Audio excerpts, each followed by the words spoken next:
the son of Zuph, and Ephrathite. And he had 2 wives. The name of the one was Hannah, and the name of the other Peninnah. And Peninnah had children, but Hannah had no children. Now, this is not in the Bible, but I did some research on it. See, back in those days, it was considered if a lady didn't have children, it was considered that she was cursed. Like the people thought, there has to be something in this lady's life that she can't have children. And so you got to get where Hannah was coming from. And of course, Elkanah got married again so he could have children. On, right? Well, this created jealousy. In verse 3, and this man went up out of his city yearly to worship and to sacrifice unto the Lord of hosts in Shiloh. And the 2 sons of Eli, Hophni and Phinehas, the priests of the Lord, were there. And when the time was that Elkanah offered, he gave to Peninnah his wife, and to all her sons and her daughters portions. But unto Hannah he gave a worthy portion, for he loved Hannah, but the Lord had shut up her womb. And her adversary also provoked her sore, for to make her fret, because the Lord had shut up her womb. And as he did so year by year, when she went up to the house of the Lord, so she provoked her. Therefore she wept and did not eat. Think about this. Year after year after year, she went up and she worshiped the Lord. And she did it again, and she did it again, and she did it again. How often, maybe in our lives, maybe we know somebody that has prayed and prayed and prayed and worshiped the Lord for something in their life. Maybe it's a disability. Maybe it's a child. Whatever it may be. And you think God just doesn't hear the prayers or what's going on here. Think about this. Look at all the disciples. They followed Jesus all of their lives. And at the end of their lives, they got martyred. Did Jesus show up? Not physically, but in the afterlife. Think about Peter. Crucified upside down. Jesus didn't show up to help him, but in the afterlife. We can't lose, guys. We can't lose. If there's something in our life that we think God should change and could change, see, maybe sometimes if we're patient, what we don't get is a bigger testimony as if we would have it. Look at Peter all through life. If Jesus would have taken all that out, not denying Jesus, all of that, think about the testimony that left for us. And that's how it is. So many times, like here, Hannah, all of a sudden we'll read that she bare a child, Samuel. Now look at the testimony she left. She dedicated the child to God. Okay, verse 8. Then said Elkanah, her husband, to her, Hannah, why weepest thou? And why eatest thou not? And why is thy heart grieved? Am I not better than 10 sons? I mean, I'm guilty of this, guys. Let's be real here. She's looking at me. So have you ever come home from work and you had a hard day and you're like, honey, what did you do today? And she worked her tail off all day long, but in the midst of frustration, it's like, oh, so how was your day? Like, what did you do here? And look what he did. Think about that. Am I not better than 10 sons? If I'd have to guess, there's probably a reason her answer is not in the Bible. I'm not sure, but I can just tell you that was not the smartest thing he could do. So verse 9, so Hannah rose up after they had eaten in Shiloh, and after they had drunk. Now Eli the priest sat upon a seat by a post at the temple of the Lord. And she was in bitterness of soul and prayed unto the Lord and wept sore. And she vowed a vow and said, O Lord of hosts, if thou wilt indeed look on the affliction of thine handmaid and remember me and not forget thine handmaid, but will give unto thine handmaid a man-child, then I will give him unto the Lord all the days of his life, and there shall no razor come upon his head. So now she made a promise to God. You see, if God would have given her a child early on, she might have not dedicated her child to God. See, it's easy for us because we can see the whole picture. But Hannah couldn't see the whole picture. She was living life, in it real life. And we can't see the whole picture of what's going on in our life. We can't see the whole picture, but God can. So sometimes if we're waiting on something, we have to be patient because God has something greater for you.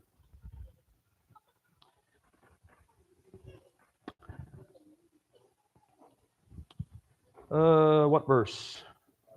12.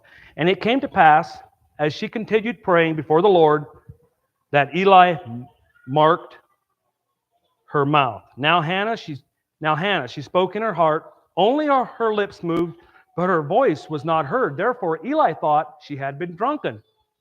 And Eli said unto her, How long wilt thou be drunken? Put away the wine from thee. And Hannah answered and said, No, my Lord, I am a woman of a sorrowful spirit. I have drunk neither wine nor strong drink, but have poured out my soul before the Lord. Count not thine handmaid for a daughter of Belial, for out of the abundance of my complaint and grief have I spoken hitherto. Then Eli answered and said, Go in peace, and the God of Israel grant thee thy petition that thou hast asked of him. And she said, Let thine handmaid find grace in thy sight. So the woman went her way and did eat, and her countenance was no more sad. And they rose up in the morning early and worshipped before the Lord, and returned and came to their house to Ramah. And Elkanah knew Hannah his wife, and the Lord remembered her. Wherefore it came to pass, when the time was come upon after Hannah had conceived, that she bare a son, and called his name Samuel, saying, Because I have asked him of the Lord. And then the man Elkanah and all his house went up to offer unto the Lord the yearly sacrifice and his vow. But Hannah went not up, for she said unto her husband, I will not go up until my child is weaned, and then I will bring him, that he may appear before the Lord and there abide forever. You know, how many times when we're worrying, and oftentimes what we worry about the most is what God is in it the least. Think about that. If it's finances, if it's a marriage, usually when we bring God into it, especially in marriage, if our marriage is struggling and we bring God into it, it's amazing what He can do if we just turn it over to Him. Us as people, we have a tendency of focusing on what's missing in our life rather than what we have in our life. So many times we do that. Or we focus on what we can't control rather than what we can control. And a lot of times, let's say a job, for instance, when it's totally out of our control, now God takes control. And a lot of times, if we worry about it, we're so worried about this little thing on a job, we give it to God, and like a week later, you're like, it wasn't even that bad. Only 10% of what we worry about ever takes place in our lives. 90% of things that we worry about never come into place. I love this verse, Jeremiah 17, verses 7 and 8. Blessed is the man that trusteth in the Lord, and whose hope the Lord is. For he shall be as a tree planted by the waters, and that spreadeth out her roots by the river, and shall not see when heat cometh, but her leaf shall be green, and shall not be careful, in the year of drought, neither shall cease from yielding fruit. Because they see if we're grounded in the Lord, valleys and storms can be around us, but from the outside, you'd never know it because God is in control.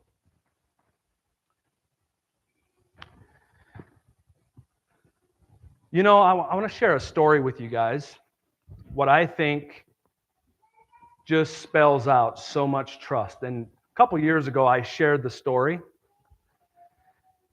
There was a father and a son and a son's friend went out on the water. They were fishing, and a storm came. The father and the son knew how to swim. I should go back. The boat capsized. They all got thrown out of the boat. And the father and the son could swim, but the friend couldn't swim. They only had one lifeline. And the dad had the lifeline. He had to make a decision really quick. Is he going to save his son or his son's friend? Let's get that right, guys. He had to make a decision. Is he going to save his son or his son's friend? Now, the thing of it was, his son was saved, but his friend wasn't. So, as they were bobbing in the water, his son comes up for the last time. So does his friend. And he threw the lifeline to his friend and told his son, I love you, and never found him again. Can you imagine the trust that father had to have to know he's doing the right thing for this friend? And that's what we're called to do. We're called to bring people to Christ. The father didn't know if this man will ever acknowledge Christ, and he did it anyways. Years later, this guy that wrote the story was at a church, and a guy had a devotional, and he told the whole story. And there was a couple boys in the back. They weren't listening to what was said, till all of a sudden, when they talked about what the father did, all of a sudden they really took interest. And then when the sermon was all over, the two kids in the back came to the pastor and they said, that can't be, there is no such thing. That couldn't be. And the guy said, what you don't know, you see that old fellow in the back? That was the guy who threw me the lifeline. We never know. We just never know who we're going to impact in life. Salvation is a beautiful thing. We just need to get a hold of it. Just get a hold of salvation. You know, we all have a story like that. I was there. Menno was there. Benjamin was there. We were all there at one time.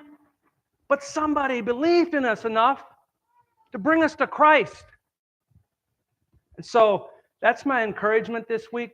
Let's find someone that's hurting and be a help to them. Because at the end of the day, it's not about us. It's not about us. We are called to encourage people and to bring people to Christ. That's all. Nothing else matters in life. Nothing. So at this point, I would like to open it up. We're going to do it a little different. Simon and Elias aren't here, so we're going to open it up now for any testimonies. If you guys have anything you want to share, please do so.